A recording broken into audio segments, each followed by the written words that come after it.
Over the lifetime of a system, the incremental change in each release is approximately constant. This is a law written in 1974, and I think it's relatable now more than ever before.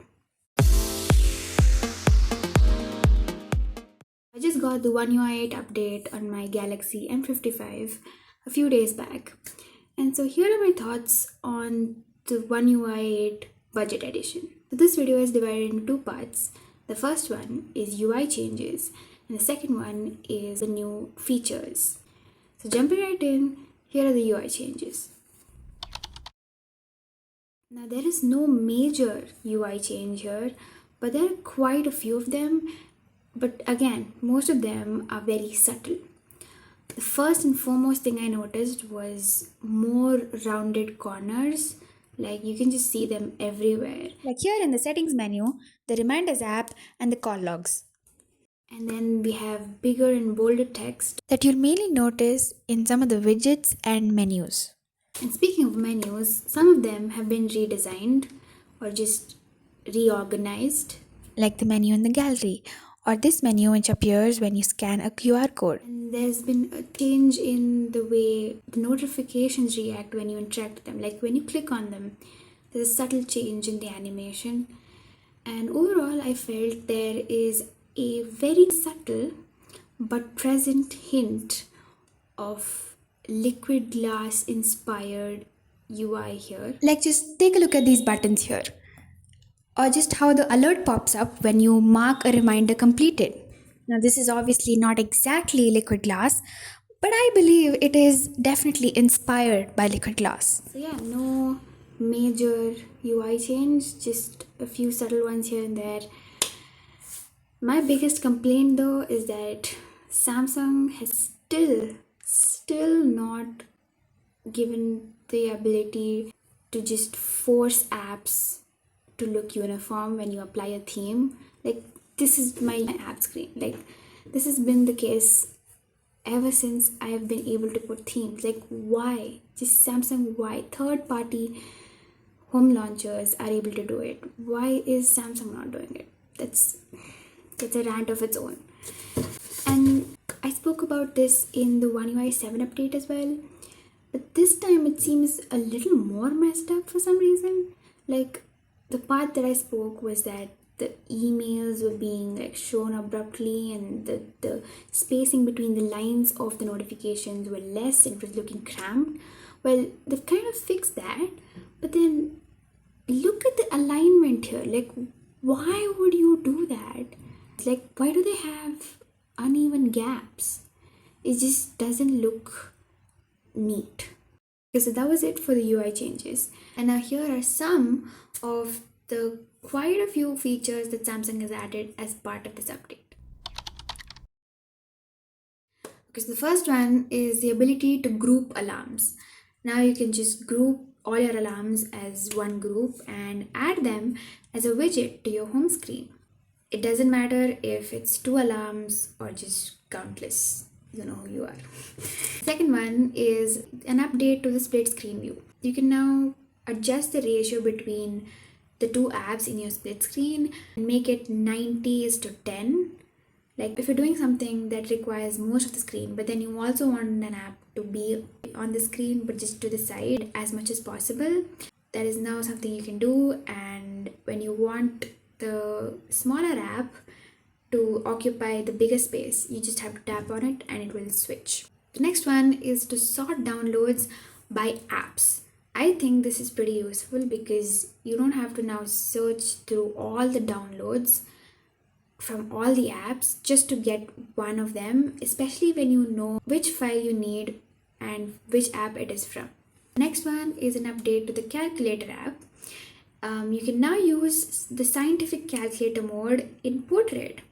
Personally, I think this is a nice update because now it finally looks just like a calculator, which is something that I use regularly, and I think it would be nice to use my phone in portrait mode as well for the scientific bit. The next one is a significant revamp of Quick Share.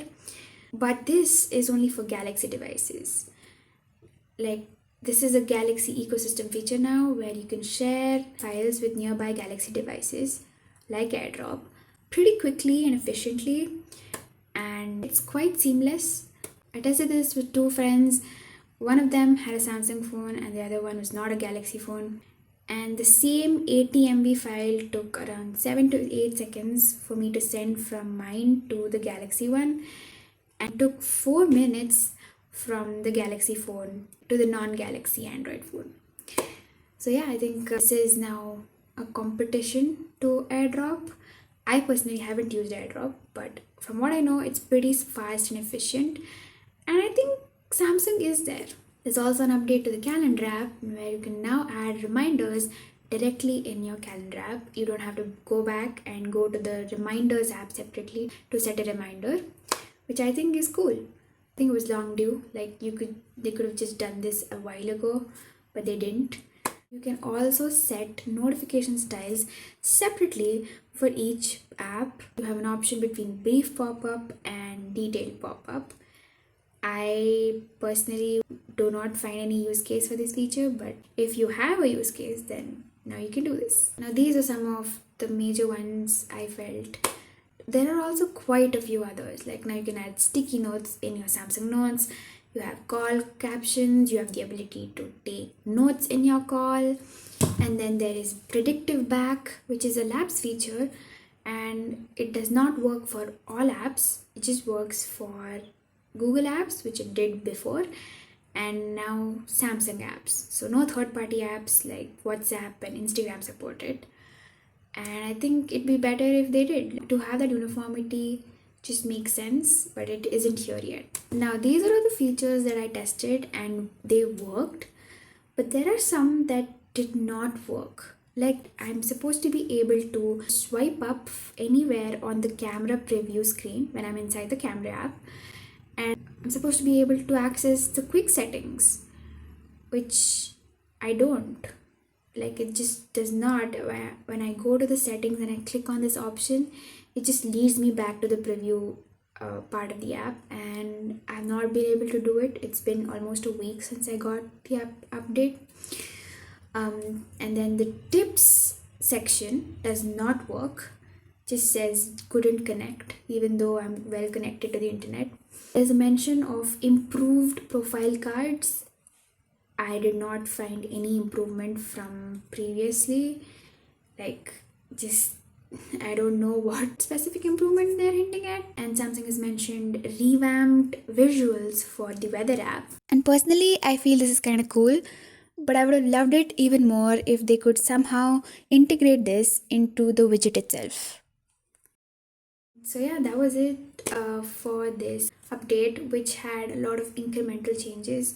So overall, also, it is not a drastic update, it's just an incremental one. And when I was studying the layman's laws, and I came across this law of consummation of familiarity, the Android and iOS ecosystems were the first ones to come to my head, because recently, especially since the past 2-3 years, every update that the systems have had are just incremental ones. Like, nothing is drastic, and I think that's a conscious choice by the companies to conserve the familiarity of their ecosystems respectively. I think liquid glass could qualify as an exception, but then again, it's not entirely different from what Apple had before.